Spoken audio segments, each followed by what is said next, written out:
Thanks. I'll begin with a word of prayer. Dear Heavenly Father, we again thank you for this day.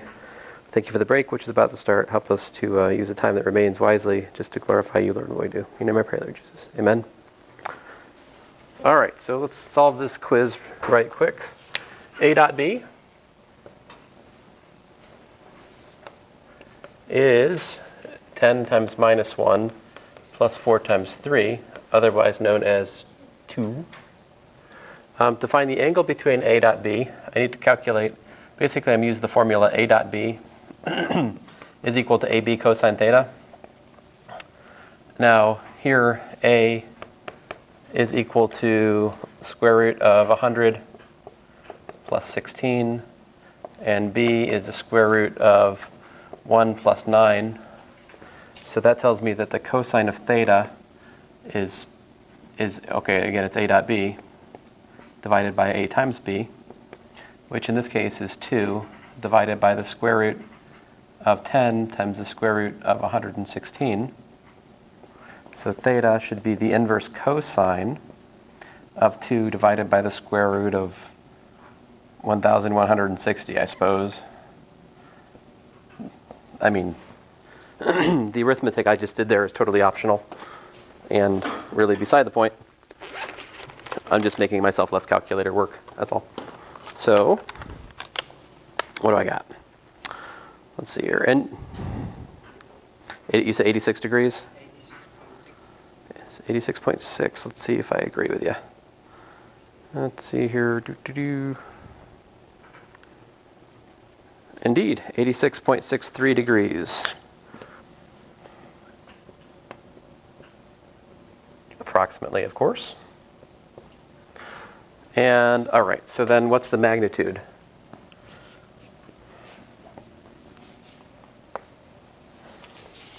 So here, the magnitude, C, or, I use this notation sometimes, double bars, magnitude of C, length of C. Anyway, that's the square root of 3 squared, which is 9, plus 7 squared, 49. So the square root of 58, which is a perfectly acceptable answer in a calculus class. If you gave that to me as the answer in a physics course, I would be annoyed, right? In physics, we usually want decimals, right? Now, how about the standard angle? Let me draw a picture there. So minus 3 up 7, it's something like this, right? So if we calculate inverse tangent of 7 over minus 3, what does that give us?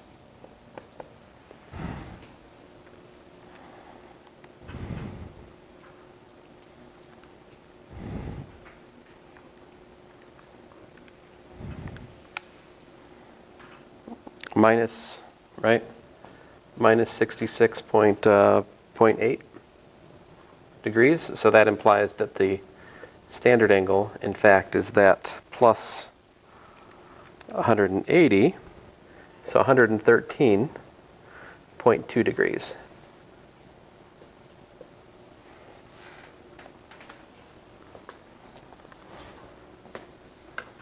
All right.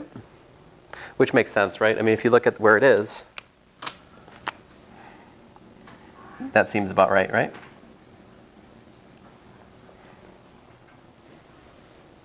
How many people got the standard angle right?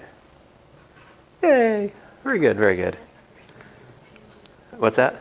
I got up to the inverse tangent, right? Ah, yeah. When I ask this question in physics, I usually get the first time I ask it, I usually get like 60% of the people getting it wrong, something like that. And that's after I've been talking about it for a while. So, I don't know. I'm pretty happy with that showing in here. But now you know the issue, right? Which is that inverse tangent will let you down. So you have to keep in mind where you are, and maybe you need to add 180 degrees to get to where you want to go. Depends on where you are. But all right, so there's that. Any questions about anything before I go on? So I wanted to revisit the thing I almost derived last class, but didn't really. It's pretty simple how to derive it. Let me just go through it with you briefly. If you have some region, right, in the xy plane, all right, like this. So the region is,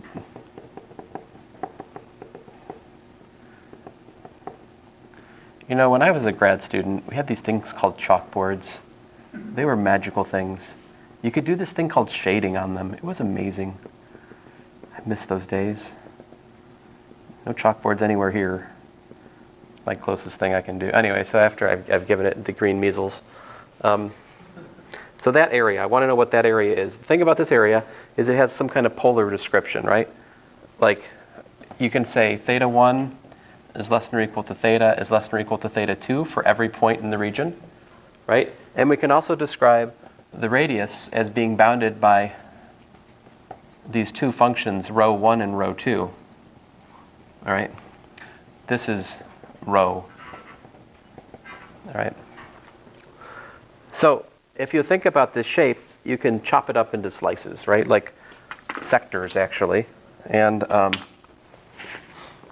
those sectors will have the formula we talked about yesterday as their area. So basically, here's a typical one. Sorry, I'll get it right eventually. So this right here,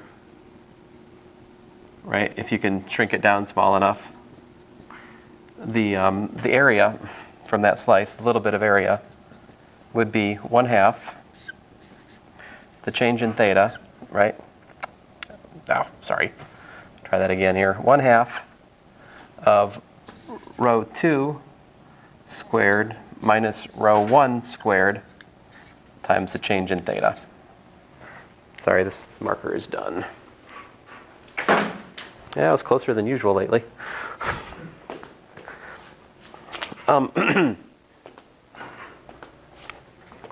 So again, this is a function of theta. So basically, the area then is the sum, right, of 1/2 rho 2 of theta I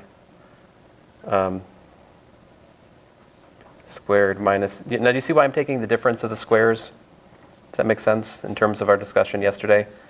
That's the area of the sector. So I'm taking the area of like the large wedge minus the area of the little part that's not, we're not counting. You take the difference of those, that gives you this area. So I'm subtracting the inner radius squared from the outer radius squared in order to get just the area of this piece. And that's not, I mean, of course, depending on what you choose as your sample, right? If I choose my theta I is actually going to be some particular angle in here, right? So this would be like that, and then my theta I would be like here. So I'm actually calculating the area of this black thing I just drew, which isn't quite correct, right? Because you could be missing, I mean, I'm underestimating, right? I'm missing this right here, if you can see that, right? Because it's like a little bit missing right there, you know? But, so the theta I should be, is, somewhere in this ith approximating region. And so we take this, this times delta theta, and then to get the area, we take the limit as n goes to infinity of the I equals 1 to n of that, right? But the thing is, that's exactly the Riemann sum from theta 1 to theta 2 of 1/2 of rho 2 squared minus rho 1 squared d theta. And so that's why we calculate the area of a polar region by 1/2 the sum of the sum of the difference of the squares of the inner and the outer radius, assuming that there is a well-defined inner and outer radius. I think yesterday I didn't have an inner radius, right? So I just did like 1/2 rho squared d theta. This is when there's something missing inside. I forget what I wrote yesterday, but.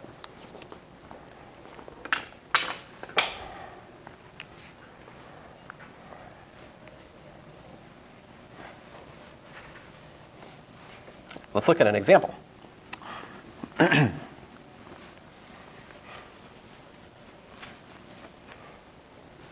So this example I am taking from Stewart's calculus, because I was too lazy to go downstairs and get Salus today. Um, no, because this is a more pedagogically sound example for you guys.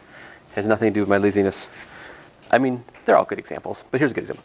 So example, all I know is that whatever example I make, I should get out of a textbook, because when I just make them up myself on this material, oh, no.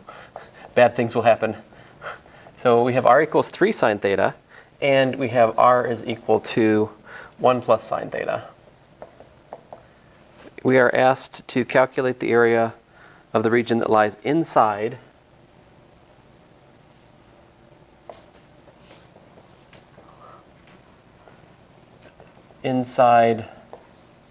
the r equals to 3 sine theta curve and outside the 1 plus sine theta curve.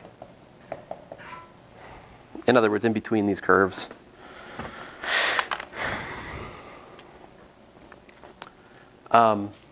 Let's see here. So I guess our first order of business is to come to an understanding of what on earth we're looking at, right?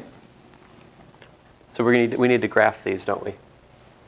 So r equals 3 sine theta. That's actually, we don't need to use graphing techniques for that. We can use algebraic techniques for that, right?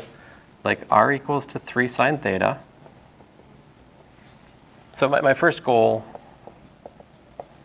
is to picture the problem.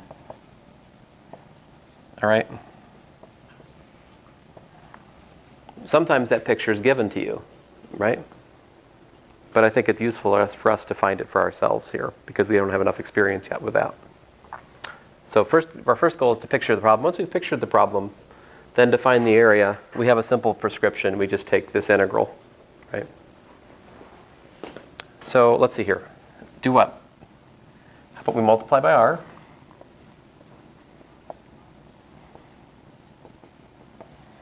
Which gives me x squared plus y squared equals to what?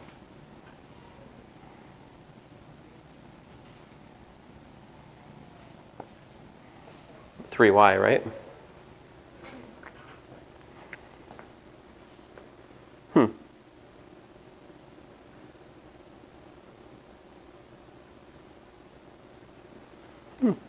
It's funny. So then, let's see here, completing the square. X squared plus y squared minus 3y equals to 0, which gives me x squared plus y minus 3 halves squared equals to what? So I just I added 9/4 on the left-hand side by doing that, so I have to put 9/4 over here, which I'll write as 3 halves squared. Okay, so it's a circle. Centered where? Looks like 0, 3 halves, and radius what? Radius is also 3 halves, right? Okay, so we can draw a picture of that.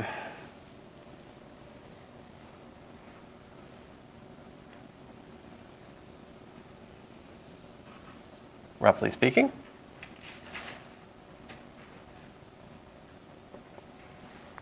So there's one of our curves. So we're saying inside the circle, but outside this r equals 1 plus sine theta.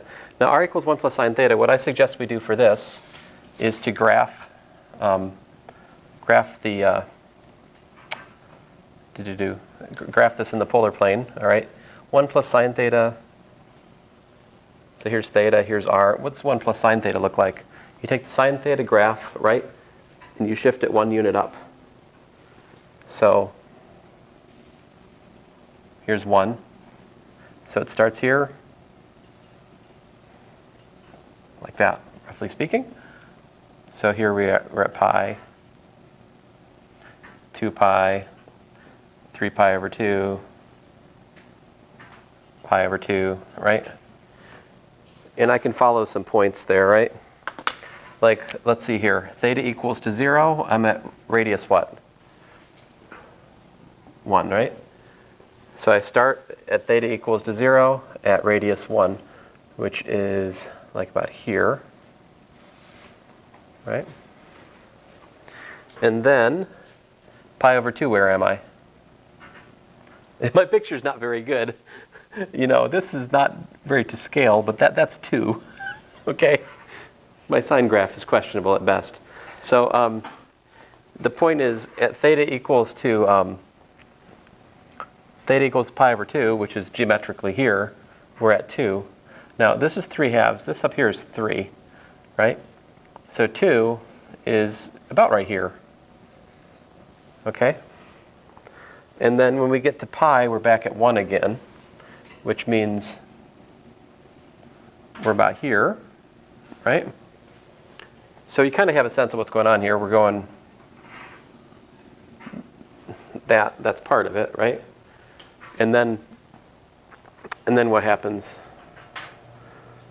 Actually, I guess we don't really care, but if you do care, 3 pi over 2, we're at 0, right? And then at 2 pi, we're back to 1 again. So it does some kind of thing like this. Right. In other words, this is what's called a cardioid.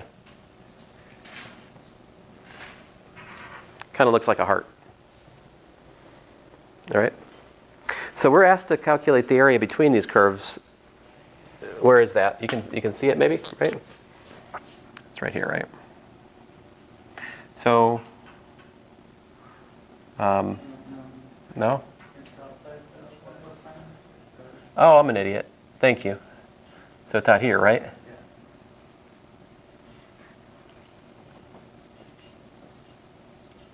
And as you notice, I'm drawing these lines, trying to be I'm not succeeding very well, but I'm trying to draw them radially to illustrate that R, the inside R is given by what? The inside radius is given by the 1 plus sine theta, right? That was what I called rho 1 in our derivation over there. The outside radius, or what we called rho 2 in the formula over there, is what? It's the 3 sine theta, right?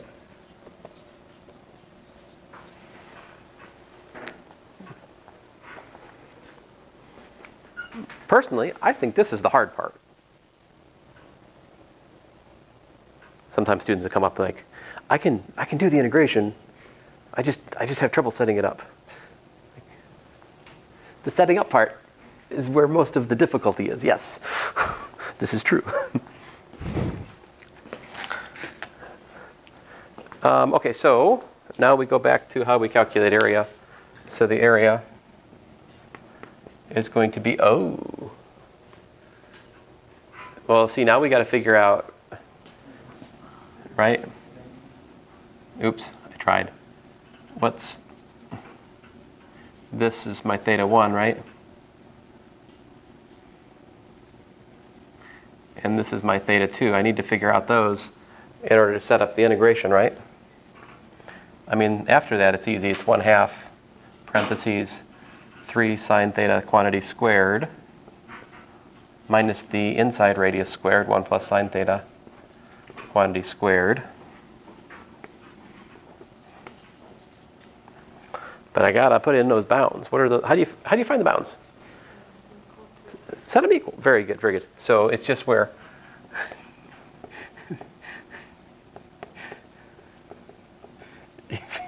You seem very, very bored with this. Just tired. You should be like. I mean, I would actually be very thrilled to have students who were bored with this. That would be amazing. Well, I don't know. Maybe it wouldn't be. I don't know. I'm not bored with this, but I am tired, though. I understand that. Actually, I'm not tired. I slept last night, but that just means I'm behind now, as I was explaining to my other classes. Yeah, choice, right? You can either be awake and doing stuff and then tired, or you can like sleep and then be behind. It's like, what do you choose? I don't know. You choose option 3, like change your major. What's that? Drops out of college. No, let's not do that. Let's not do that.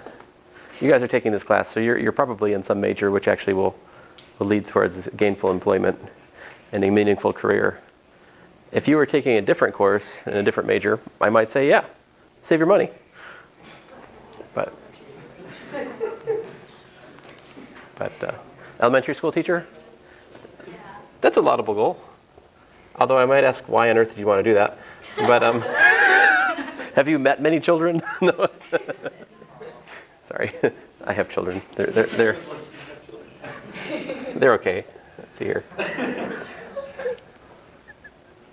Let's see here. So sine theta equals to a half. I personally like to solve that this way. Here's a graph of sine. 1/2 is this. Here's the solution that calculator gives you. Here's the other one you're looking for. So you got pi over 6 and 5 pi over 6. The one that's pi over 6 shy of pi. Okay.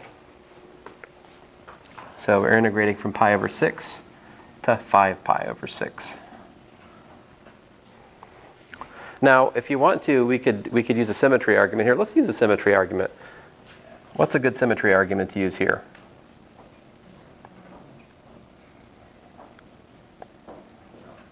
How about if we integrate from pi over 6 to here, this part, right? Oh, I'm an idiot. Nathan saw it immediately. I really want to find that area. Apparently, I just, yeah, doofus. Let's see here. Goodness gracious. All right, so just that half, ignore this piece. If you double it, it gives you the whole thing, right? So multiply by 2, get rid of the half. And so pi over 6 instead of 5 pi over 6, how about pi over 2?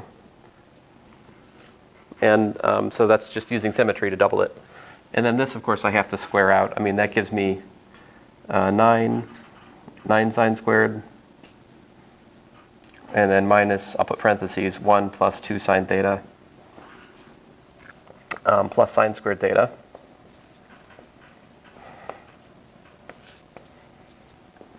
Let's clean it up a little bit.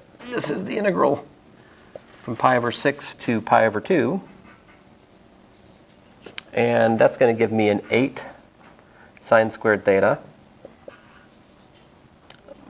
minus 2 sine theta minus 1 d theta. I was using symmetry. Is that the question?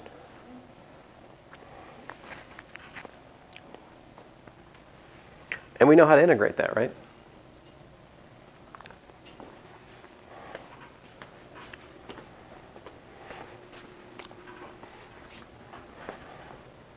Nothing as tough as the integration on that last problem on the quiz yesterday, right? Anybody looked at that? I posted the solution for you guys. You end up with the square root of 1 plus x squared.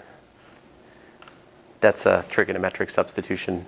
The answer is in terms of inverse hyperbolic signs of things.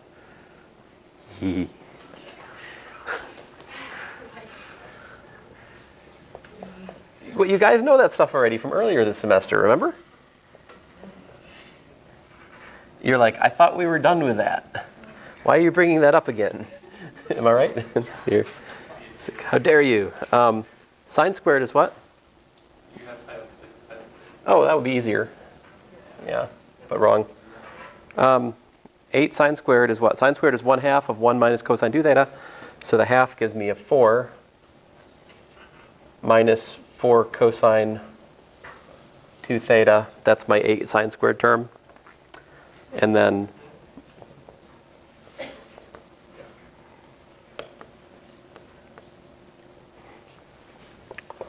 all right, now I'm going to integrate. So I got myself a 4 theta minus 2 sine 2 theta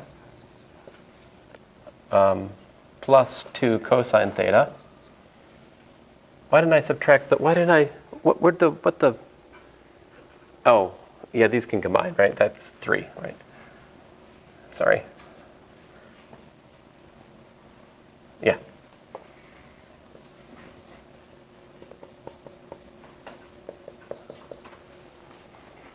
Let me just, before I invest any more. So you guys like to point out mistakes about just after I've done the next and most annoying part of the writing. So I'm just going to take a second here and let it sink in. Is this good?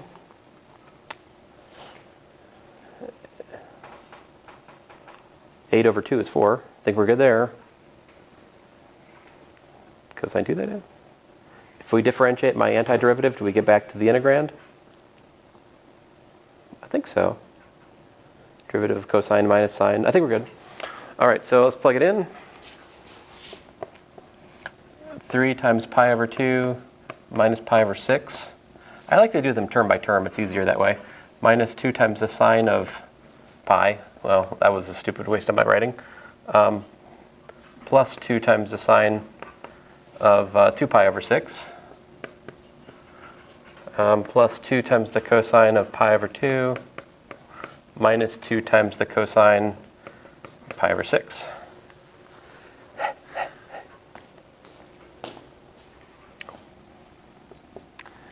Pi over 2 minus pi over 6 is 2 pi over 6, which is pi over 3.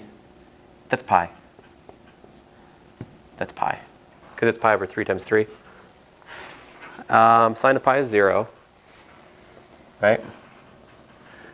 This is what? This is the sine of pi over 3, right?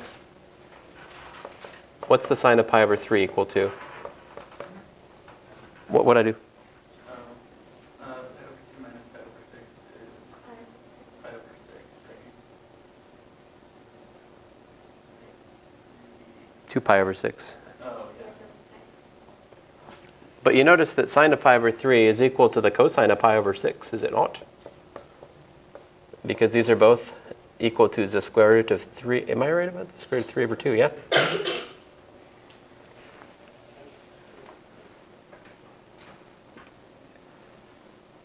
In other words, ka-cha, ka-cha, because those are equal. And cosine of pi over 2, well, that's 0. So, yep.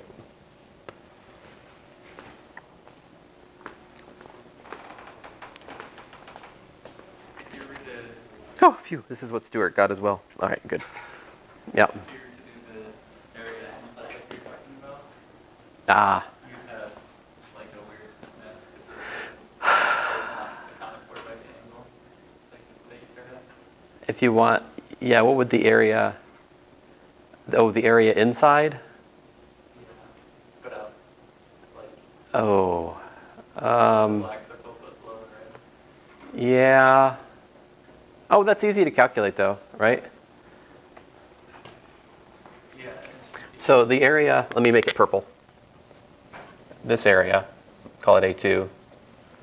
A2 will be equal to 9 pi minus pi.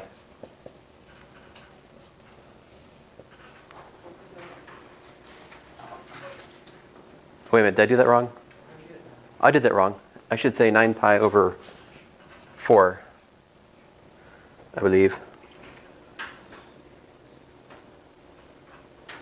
5 pi over 4, sorry. How did I do that? Right, the area of the circle, 3 sine theta, well, that circle has radius 3 over 2, right? So its area is 3 over 2 squared times pi. Otherwise, 9 is 9 pi over 4, right? We just calculated the area above the purple part, right? Oh, okay. So whatever's left, when added together, must give you the area of the whole circle. In other words, the area of the purple part is the area of the circle minus the area we calculated. So, yeah. If you were to calculate it correctly. Yeah, to calculate it directly would have been less fun. Yeah, let's talk about the calculation of A2 directly. That's worth doing. So the thing about that, right, is you'd have to integrate from 0 to pi over 6 of 1/2, and then, so like from 0 to pi over 6, let me draw the picture. It's too much. It's gotten too busy over there.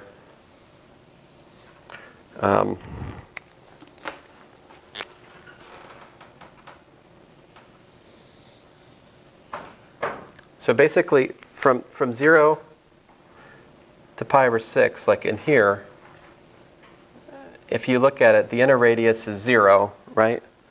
And the outer radius is the 3 sine theta. So you do 1/2 times r, I'm not 3, but r sine theta squared d theta. That would give you the area.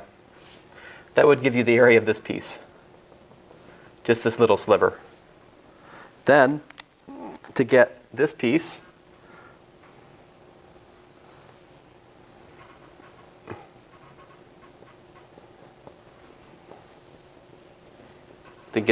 here, you'd be looking at an inner radius, again, of 0, and the outer radius is defined by the cardioid. So that would be plus the integral from pi over 6 to 5 pi over 6 of 1/2, what was it? 1 plus sine theta, quantity squared d theta. That would give us that area. And then we'd integrate from 5 pi over 6 to pi of 1/2 r sine theta quantity squared again. And why do I have r sine theta there? What's wrong with me, guys? Is there an r here? What is that supposed to be, that r? That r is 3. Yeah, sorry about that. I blame Nathan. Let's see here. Let's see here. I mean, he started this. But yes, I do much prefer the calculation. Hey, it's the what's left in the circle is by far more is like the better way to calculate this for sure.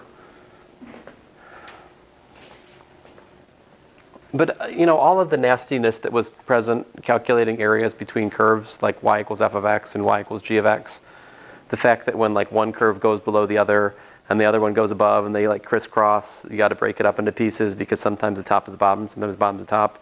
You break it up into cases and add them together.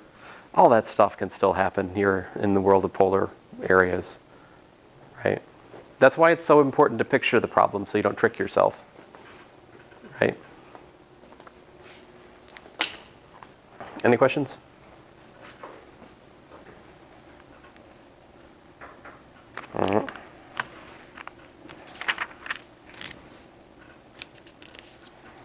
Let's see here.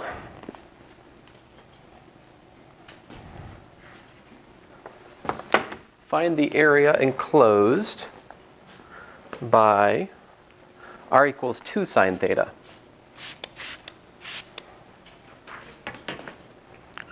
All right, I think that actually makes sense. Calculate the area. Oh, cloud. Unanticipated cloud. Not good. Calculate the area enclosed by r equals 2 sine theta.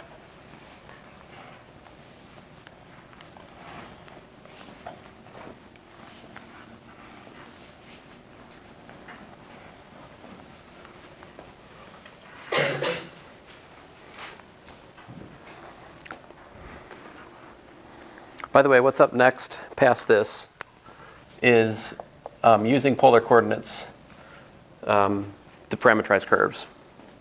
So we can mix the concept of a parameterized curves and polar coordinates to come up with polar parameterizations of curves. We can calculate the arc length of a curve that's described in terms of polar coordinates and more. There's a few more things we can do along that lines. So find area bounded by r equals to 2 sine theta. So let's see here, I'll make a plot.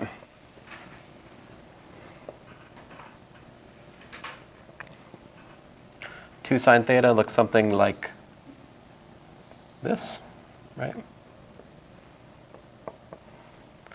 Here's pi, here's 2 pi, here's 3 pi over 2, here's pi over 2, right?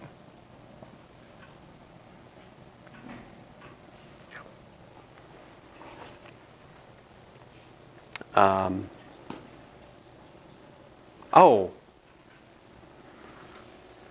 No, I'm sorry, guys. I meant not 2 sine theta. I meant what? I meant sine 2 theta.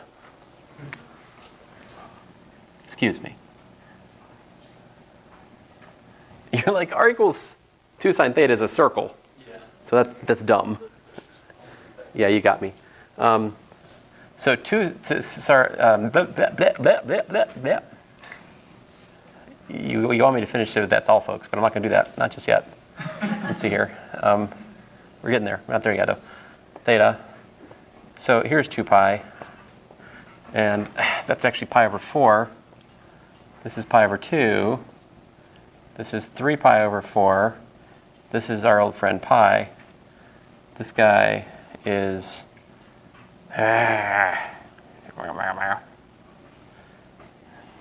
Dagnabbit. I can't do math. This is...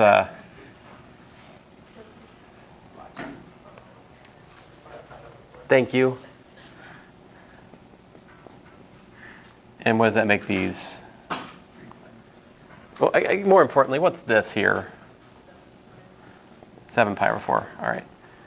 So I would just point, and so we got 3 pi over 4. There's a 0. What am I saying? Zero's here. I'm sorry. I mean, I'm just an idiot. Theta,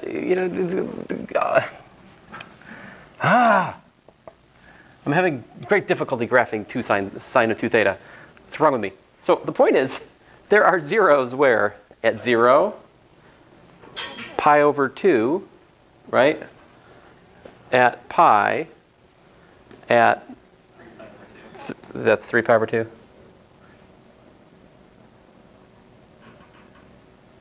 Yeah. All right, so put this all together. And we're at where are we? We're at 1 when we're at pi over 4, right? So here's pi over 4. So you're at 0, you go out to 1, and then you come back, right? That is this first loop. Now the second, this piece right here, what's that translate to? From pi over 2 to pi, we have a loop that goes from 0 out to 1 again, except the r is negative, which means that one's actually over here. All right? Then let's say this part of the sine 2 theta graph from what? From pi to 3 pi over 2, that's actually down here. Right? And then finally the last loop in this flower, this piece right here, of course, is up here. Now by symmetry, if you want to calculate the area, so what's the area bounded? It's this, it's this, it's this, right? It's that. If I want to calculate the area bounded by this curve, I should just pick one of them and quadruple it, right? So I think the first one's the easiest to calculate, right? So this, we get, the total area is 4 times that. 4 times the integral from 0 to pi over 2 of, what is this? Sine squared 2 theta, d theta. But I have to do what? 1/2, right? That's the area formula that we derived earlier, right? The inner radius is 0, so I don't have to subtract anything. It's just outer radius squared divided by 2. And so that gives you, that's a 2. So that gives me the integral from 0 to 1, 0 to pi over 2 of 1 minus the cosine of 4 theta. Because there's a half in the half angle formula, which cancels the 4.